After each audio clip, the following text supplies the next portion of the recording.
देखिए क्वेश्चन के अंदर एटी ग्राफ दिया हुआ है, एक्सेलरेशन टी इक्वल टू 0 पे 0 का ग्राफ दिया। पहले तो एक बार ग्राफ को ही देख लो यार सही से, फिर उसके बाद क्वेश्चन पढ़ेंगे। टी इक्वल टू 0 पर एक्सेलरेशन 0 है इसमें, फिर एक्सेलरेशन बढ़ता गया बढ़ता गया बढ़ता गया, टी इक्वल टू 1 पे एक्सेलरेशन कितना हो गया 40 मीटर पर second square.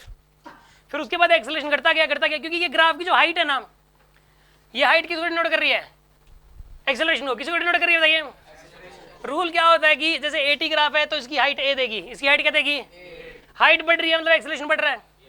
T equal to 1 पे एक्सेलरेशन मैक्सिमम हो गया, और फिर उसके बाद एक्सेलरेशन क्या हुआ, घटते घटते क्या हो गया 0।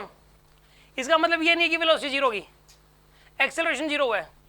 एक्सेलरेशन 0 का मतलब होता है कांस्टेंट स्पीड। एक्सेलरेशन 0 का मतलब क्या है, एक्सेलरेशन अगर घट रहा है तो इसका मतलब ये है कि आप जो रेस दे रखी थी ना, देखो मान लो अगर आप गाड़ी है, जैसे मान लो स्कूटी है, उसको रेस ना दो, एक बार रेस दे दिया और आपने छोड़ दिया तो भी जाती तो रहेगी गाड़ी, तो हवा की वजह से धीरे धीरे करके रुकेगी वो।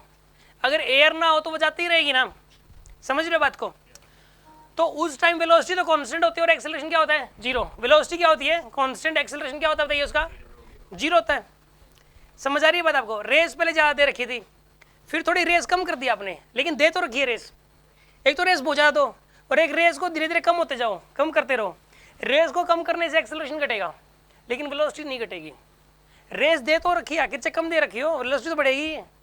समझ आ रही है बात आपको। चलो एनीवे इसके अंदर सुनो आप ध्यान से, ये एटी ग्राफ दिया हुआ है। क्वेश्चन के अंदर क्या बोला गया इसमें, वेलोसिटी आफ्टर 2 सेकंड और स्टार्टिंग टी इक्वल टू 0 पे 0 थी वेलोसिटी। ये क्या कह रहा है कि टी इक्वल टू 0 पे यहाँ पे वेलोसिटी 0 थी। टी इक्वल टू 0 पे वेलोसिटी क्या थी, टी इक्वल टू 2 पे वेलोसिटी बताओ। तो यार एक बात बताओ, एटी ग्राफ के अंडर के एरिया से क्या मिलता है, चेंज इन वेलोसिटी। अरे एटी ग्राफ के अंडर के एरिया से क्या मिलता है बोलो, चेंज इन वेलोसिटी मिलता है। तो ये वाला एरिया निकाल लो यार, और ये एरिया चेंज इन वेलोसिटी को डिनोट करेगा यहाँ पे। तो इस ट्रायंगल का एरिया बताइए कितना होगा यहाँ पे, half into base into height. Base कितना यहाँ पे बोलो 2 और हाइट कितने बोलो 40। तो कितना आंसर आएगा यहाँ पर, ये 40 मीटर पर सेकंड आ जाएगा, क्योंकि एरिया तो यहाँ पे area change in velocity denote करेगा। टी इक्वल टू 40 पे जो वेलोसिटी थी, टी इक्वल टू 40 पे माइनस जो टी इक्वल टू 0 पे जो वेलोसिटी थी, वो जो चेंज है वो चेंज किसके बराबर आ गया 40 के बराबर।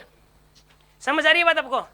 ये टी इक्वल टू 0 पे वेलोसिटी क्या है 0, तो ये v minus 0 is equal to 40। तो वेलोसिटी कितनी हो जाएगी यहाँ पे 40 मीटर पर सेकंड आएगा आंसर। यार यहाँ पे जो वेलोसिटी थी और यहाँ पे जो वेलोसिटी है उसमें जो डिफरेंस है वो 40 का है, लेकिन यहाँ वाली तो 0 दे रखी है इसने, तो यहाँ वाली कितनी होगी 40। अगर यहाँ का डिफरेंस और यहाँ का डिफरेंस 40 है, जैसे अगर यहाँ की 10 दे रखी होती, ये कह रखा होता कि t इक्वल टू 0 पे वेलोसिटी 10 मीटर पर सेकंड है, तो t इक्वल टू 2 पे कितनी हो जाती 30 हो जाती, कितनी हो जाती नहीं 50 हो जाती, 50 कितनी हो जाती, तभी तो 50 माइनस 10 40 होएगा। समझ में आ रही है कि बात नहीं आ रही आपको। यहाँ की वेलोसिटी 0 तो यहाँ की 40 होगी। कोई डाउट है किसी के मन में, कुछ पूछना है किसी को इसमें।